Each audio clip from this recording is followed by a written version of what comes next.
Le Seigneur fait tout pour moi, comme le dit le psalmiste, et je n'ai que des chants d'action de grâce, des mots d'action de grâce à la bouche et dans le cœur pour les faire monter vers le Seigneur.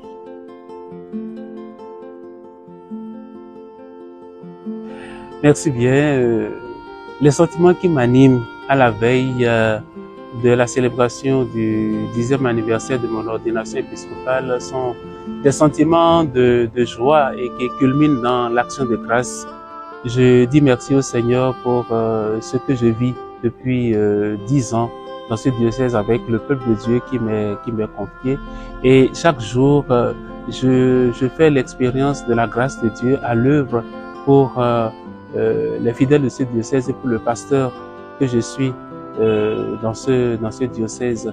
Et mon action de grâce se manifeste à travers toutes les rencontres que j'effectue avec le peuple de Dieu dans l'administration des sacrements, dans les rencontres, dans les catéchèses, dans toutes les occasions qui me sont offertes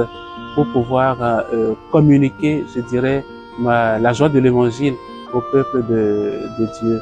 Et je me rends compte que c'est ma devise épiscopale qui me revient encore à l'esprit, non pas à nous, mais à ton nom, Seigneur, se rapporte la gloire. Le Seigneur fait tout pour moi, comme le dit le psalmiste, et je n'ai que des chants d'action de grâce, des mots d'action de grâce à la bouche et dans le cœur pour les faire monter vers le Seigneur.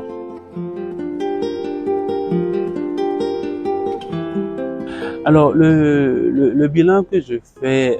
est toujours situé dans cette dynamique de l'action de grâce,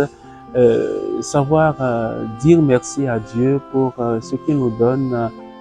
d'accomplir. Et quand je projette un regard rétrospectif sur ces 10 années de ministère, je me rends compte que j'ai toujours besoin des autres pour accomplir la tâche. Et c'est ici que je voudrais vraiment saluer la contribution, le zèle pastoral de mes collaborateurs, des prêtres de différents conseils, des agents pastoraux, et chacun d'eux vraiment apporte sa pierre pour que l'évangile soit annoncé, pour que la bonne nouvelle parvienne dans les cœurs. Et nous avons essayé de mettre des stratégies en place pour que l'évangile entre dans les cœurs et que les sacrements soient régulièrement administrés et que les fidèles vraiment puissent témoigner à travers les œuvres de leurs mains, ce que le Seigneur leur donne d'accomplir. J'estime que c'est un bilan qui invite à l'action de grâce, mais il y a encore des défis à relever, beaucoup de défis à relever, et nous puisons vraiment, nous tirons des leçons de ces 10 années-là au plan pastoral pour nous dire, voilà encore une tranche qui nous est offerte, qu'est-ce que nous allons faire durant cette nouvelle tranche. Mais aujourd'hui, j'ai des raisons de rendre grâce pour la proximité du peuple de Dieu, et les rapports que je vis avec le peuple de Dieu, pour que chacun se sente pris en compte dans ce diocèse.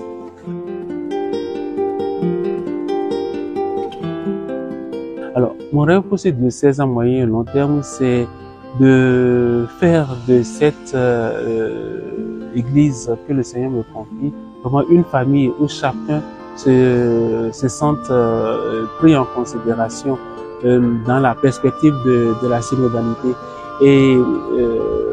être vraiment une communauté vivante et missionnaire sous l'inspiration de l'Esprit Saint. Être une famille, nous savons combien la place de la famille est importante pour nous, en famille, en église, et il est important que jour après jour, nous puissions nous aider tous ensemble à bâtir cette famille-là, ou plus exactement à consolider les acquis déjà en place pour cette famille-là. Donc, que ce soit à court terme ou à long terme, pour moi, c'est de faire de l'église dans le diocèse de Porto-Novo, ou une famille où chacun se sente écouté, chacun se sente pris en considération, chacun se sente vraiment